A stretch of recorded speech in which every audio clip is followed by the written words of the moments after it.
Happy promise day ముందుగా అందరికీ, lovers అందరికీ, యూత్ అందరికీ ఒక చిన్న మెసేజ్ ఇస్తున్నా.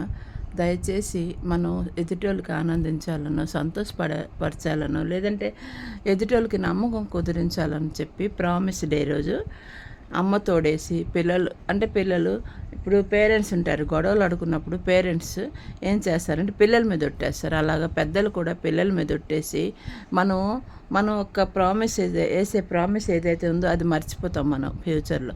అందుకే దానివల్ల ఇబ్బందులు, సమస్యలు మీ వరకు రాకూడదని చెప్పి చిన్న మాట. మీరు ప్రామిస్ అని చెప్పండి చాలు, అంతేగాని వాళ్ళతోడు వీళ్ళతోడు నాతోడు నీతోడు అని చెప్పి ఒట్టేసి ఎప్పుడు ఆ మాటలు మర్చిపోతే ఇబ్బందులు పాలు అవ్వకూడదని చెప్పి చిన్న మాట ఇస్తున్నాను అంతే. ప్రామిస్ వేయండి, ప్రామిస్ వేయడంలో తప్పే లేదు. Promise day, happy promise day ఇవన్నీ మనం సరదాగా ఎంజాయ్ చేసుకునేంత వరకే, అది సీరియస్గా వెళ్ళకూడదు. చాలామంది చూస్తాను, మా అమ్మతోడు నా దగ్గర డబ్బు లేదు, నాకు తిండికి లేదు, నాకు అది లేదు, నాకు ఇది లేదు, మా అమ్మతోడు నేను నిన్ను ఇష్టపడుతున్నాను, లైఫ్ లాంగ్ నేను బాగా చూసుకుంటాను, ఇటువంటి మాట్లాడద్దు. అలాగే పేరెంట్స్ కూడా గొడవలు ఆడుకున్నప్పుడు పిల్లల మీద ఒట్టేసి తర్వాత అది మర్చిపోయేటట్టుగా మీరు ప్రవర్తించకూడదు.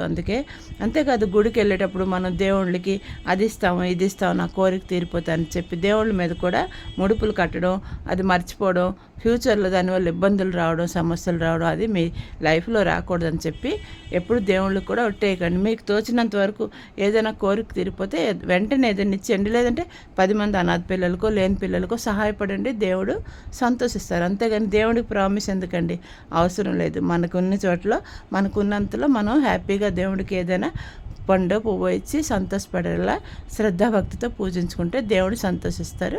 10 మందికి ఎవరికైనా ఆదుకుంటే దేవుడు సంతోషిస్తారు.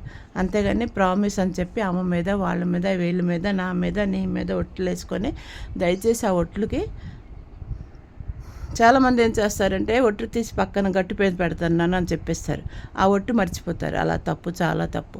ప్రామిస్ అని చెప్పండి చాలు, అంతవరకు చాలు. ఇంకా వాళ్ళ మీద వీళ్ళ మీద ఒట్లేసి అనవసరమైన సమస్యలకి ఎదుర్కోకండి. అందుకే దయచేసి ఇప్పుడు హ్యాపీ ప్రామిస్ డే ఏదైతే వచ్చిందో ఇది లవర్స్కి ఏదో సంతోషానికి హ్యాపీ ప్రామిస్ డే చేయండి. అంతేగాని పెద్ద పెద్ద మాటలు ఇచ్చి ఆ మాటలు నిలబెట్టిపోయినంత వరకు తెచ్చుకోకండి.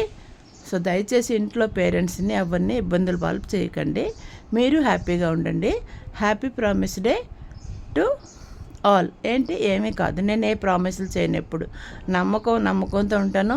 నాకు ఏది చేయాలంటే అది చేస్తాను, దేవుళ్ళకి ఏది ఇవ్వాలంటే ఇచ్చేస్తాను. కానీ ప్రామిస్ మాత్రం నా పెళ్ళైన దగ్గర నుంచి మా ఆయన ఏదైనా గొడవ పడితే ప్రామిస్ చేస్తే వద్దు ప్రామిస్ చేయకండి అనేదాన్ని, మర్చిపోతారు, వద్దు అనేదాన్ని.